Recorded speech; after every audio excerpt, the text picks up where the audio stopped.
Hey everyone, back at KubeCon, and what better way to start the show back in action? It seems like we're kind of in an in-between zone with COVID and everything else, but I love that the KubeCon organizers and the CNCF and the Linux Foundation said, let's just do this event.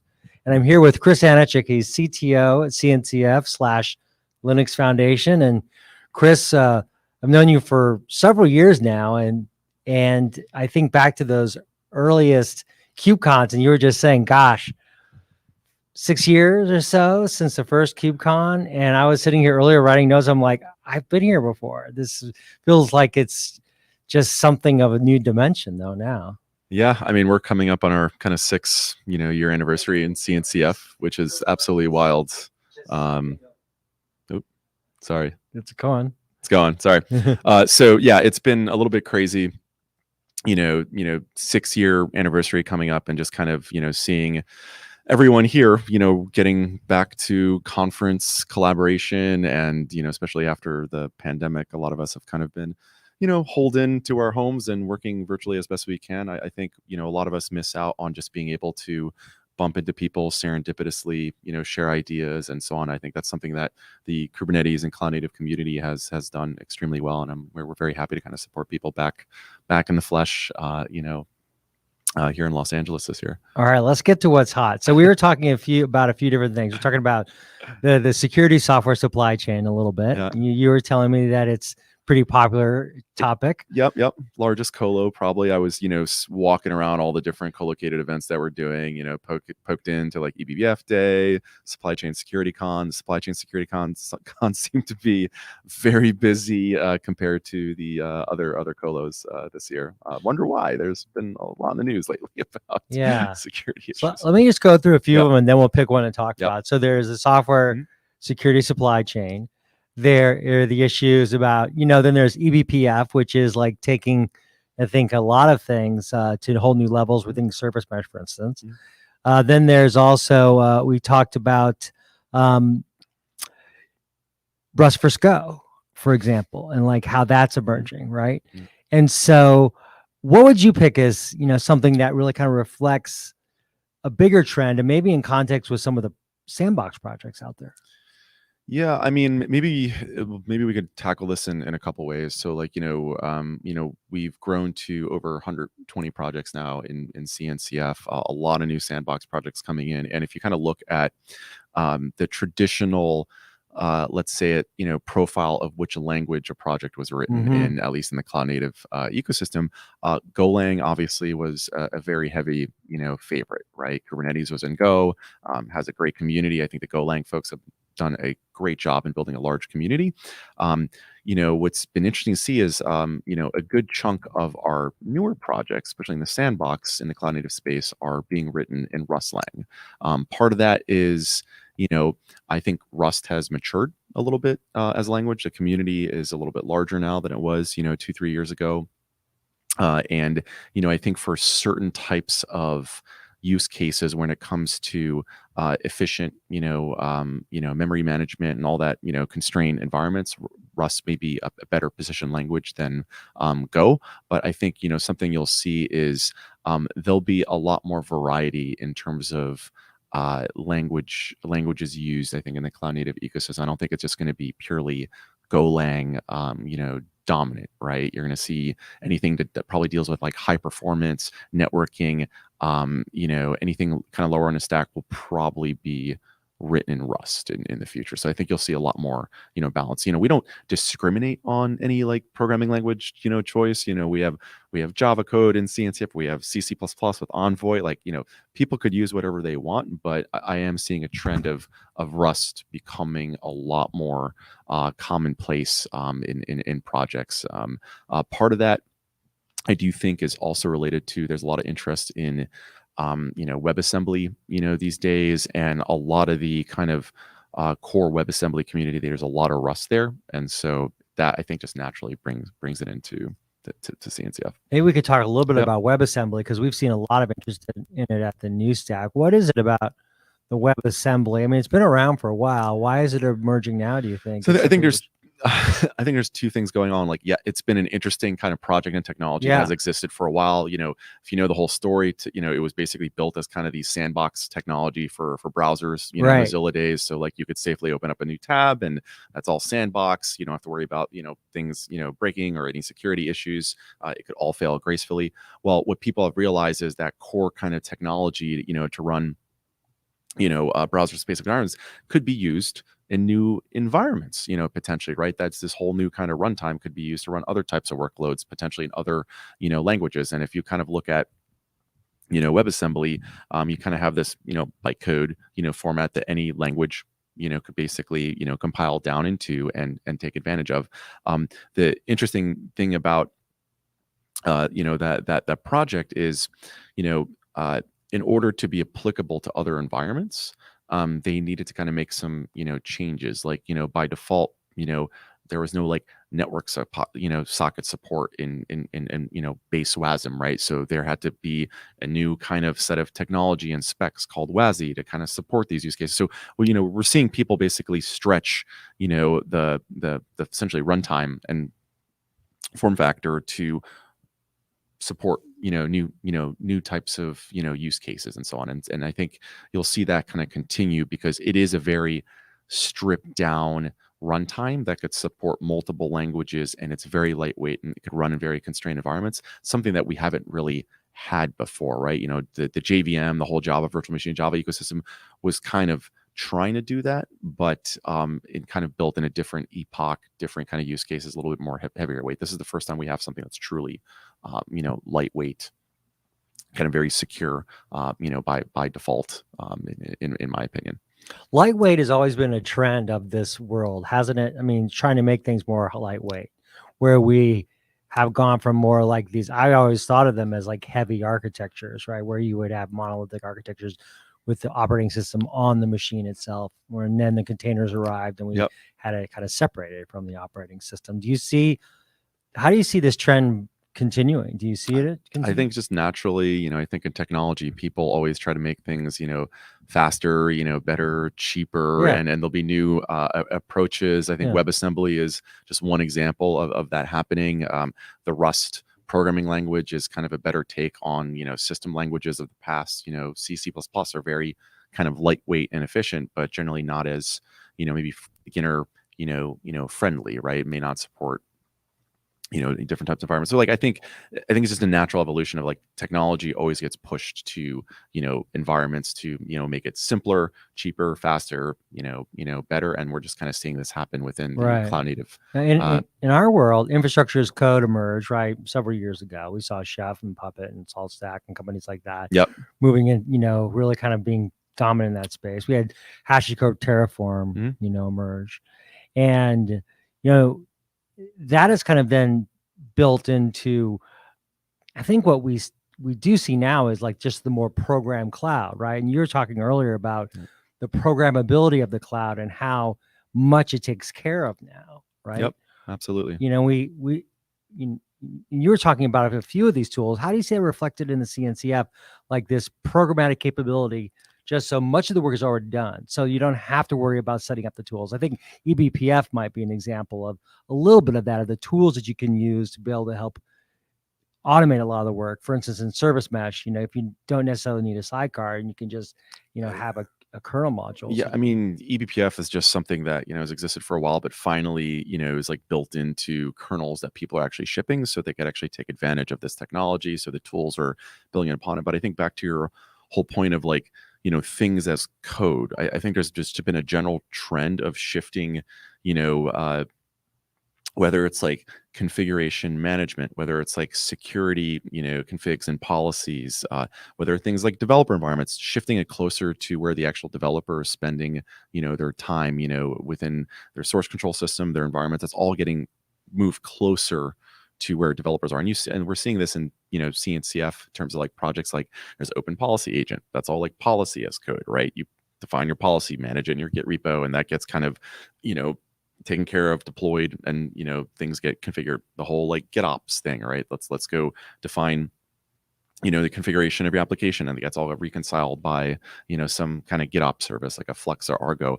We're seeing this with even developer environments. I'm a huge fan of things like GitHub Codespaces and Gitpod, where you're basically defining what you need to boot up a development environment that's provisioned live to you and manage, which to me is like phenomenally amazing. It's like living the dream that I spent a lot of years working on developer tools, things such as Eclipse a long time ago, but being able to have a development environment that's like already pre-built, loaded with something that you could share as a reusable artifact across other teams and other developers is just it's awesome. But the whole trend here is a lot of the stuff is just shifting closer to where a developer does their normal programming and so on. These artifacts are versioned and live generally in like a source control system like Git, and it's all kind of managed in a typical developer workflow.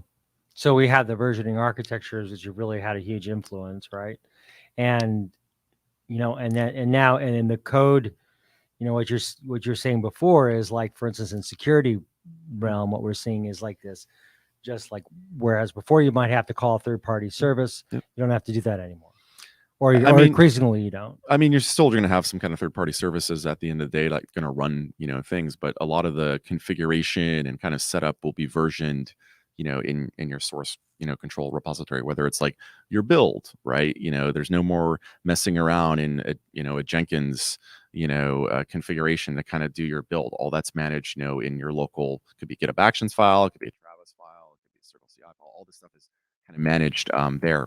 Your policy security stuff is all going to be kind of configured and managed in a similar way, where you could have a third-party service that actually kind of runs and does the checking, but the config is all going to be closer to where a developer works. There's no reason to jump into another tool to do that configuration anymore.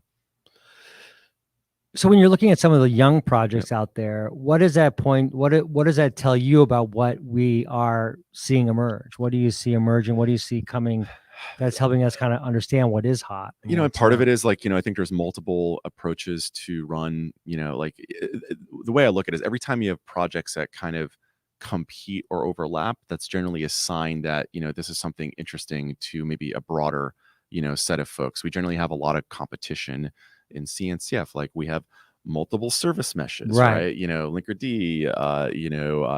Kuma, like Envoy with, there's tons of these things out here. And then to me, that's a good sign where, the technology is evolving. There's competition, there's interest. We're starting to see this in other areas such as like, WebAssembly. There's multiple projects in CNCF now. There's WASM Cloud, WASM Edge, a couple others that slip my mind, but these are all like different kind of approaches on how to solve the problem, which I think is healthy, right? It just allows us to ensure what best ideas may win out at the end of the day. Sometimes you may have multiple options that, we don't generally, it's very rare where there's just one technology that truly wins out. Like I think the Linux and Kubernetes case is significantly rarer than, most technology. You have tons of different choices and options of things, whether it's storage systems, networking things. I think that's just the more natural, state of things. And we're seeing it in service mesh. We're seeing it in security. In CNCF, we have a variety of different security related projects that all kind of do different things. Sometimes they directly compete, like I think like Open Policy Agent and Kyverno, like all have different ways on how to do policy in a Kubernetes context. Like, I mean, that's great to me. Like the fact that we kind of support this, like neutral, fair competition, support these projects, educate end users about it, and kind of see what works best for folks is great. I think it truly enables the best kind of technology and ideas to kind of win out. Projects tend to copy each other and so on, which is all like to me, this is just a great case versus like just supporting one way of doing things. I was trying to think through the different ways that we're seeing these new technologies emerge, and it always comes back to open source, right? And absolutely. And is it open source that is driving this, or is it the other way around that's driving the interest in open source? I think people see open source as the quickest way to get the number of users, community that they need to kind of justify what they're doing, if they're actually having product market fit or project market fit with what they're actually developing out there. It's the best way to kind of build software these days. I think that's the natural, and anyone that wants to build something that's going to be used by a lot of people, I think they have to take an open source community forward approach. I just don't think there's a better way to do it. You could build products on top of this stuff, but for like the base layer, you have to go community open source. So what first. culturally is significant to you that might have been different than 3 years ago, for example? I mean, I'm seeing just a lot of, like the security industry, for example, was very, let's say, not open source forward. I don't know if you ever attended like an RSA conference in your in your life. Yeah. Maybe not my speed. It's a little bit more kind of boring, but super important work. But like they're not developer first or open source first by any means. And that is, I did meet Splunk though in 2007 at the RSA. That was interesting. But that's changing fast now, where you're seeing a lot of these companies, a lot of security companies now are like open sourcing things, open sourcing projects. They're acquiring companies that are like developer first or open source. So that industry shift is happening, fast, in my opinion. Mm-hmm. So the developer first effort, and so that then makes the need to be almost codify open source practices better internally, which we see with OSPOs, which is part of your work. Yeah, absolutely. I think the more that companies actually depend and produce open source software, they need to have some kind of strategic component or organization of their company that helps that open source program offices or one approach. But there's different ways of doing this. We'll see. There's very few industries out there that open source has not touched, and I think the whole security industry is going to go through this kind of revolution in the next couple years, especially with the added focus from the lovely cybersecurity order that recently happened. Yeah. But in general, software literally permeates our lives. Yeah, it does. It's everywhere, every device, everything that you touch, it's there. It's time to grow up, I think, as an industry, and to care about these things a little more, add a little bit more discipline, and how we develop software, what we use, and how we collaborate to kind of solve these problems. Security is truly something that affects us all. Like, we have to do it together. It can't just be one organization or one company that owns this. Yeah.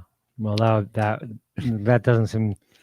Well, I could have a long debate about that, but I mean, just look at KubeCon. Like, we have supply chain security con, cloud native eBPF day, cloud native security day.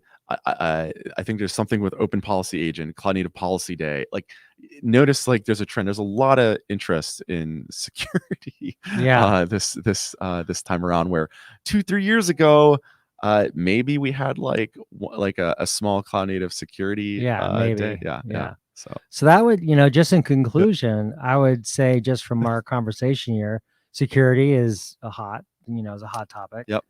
I think the programming language topics are always going to be of interest, but Rust versus Go is a new kind of.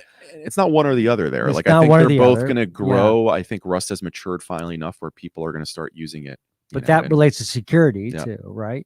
And if you're going to pick a third, what would you say? I would say the essentially what I call cloud native IDEs, essentially the modernization of how people develop software. Generally you're very used to doing it locally on your machine, setting up your own environment. Maybe you have some Docker, container images, lovely, but like cloud native provision development environments, things like GitHub Codespaces, Gitpod, like this is going to become a normal thing in the next couple of years as the tools mature, because it's a way of having development environment consistency, and also it's potentially more secure. Like, you don't need to actually check everything out locally, get it all tweaked. You can actually provision a development environment live from the cloud. I think a lot of companies are going to go favor that approach because it's more secure. They could lock it down and so on. So I think that's the big change you'll see. Then you can just feed all those configurations into a neural net, right? Oh, yeah, exactly. And make a training model, and and the software builds itself. Exactly, Copilot style. You get your provisioned IDEs, and you get a little robot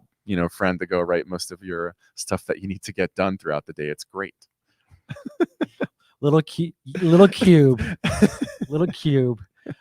Well, listen, Chris, it's been fun talking with you. Really, congratulations on another start of a new event, and keep up the great work. Thank you for, being here basically since the beginning and supporting us, and especially during these kind of crazy times, actually showing up, in person and being part of the community. We truly appreciate it, because it's been a hell of an adventure the last couple years dealing with, events in COVID times. Well, thank you. So we're moving forward here. So joining us is Chris Aniszczyk, CTO of the CNCF and the Linux Foundation. Thanks, Chris. Cool. Thanks, Alex.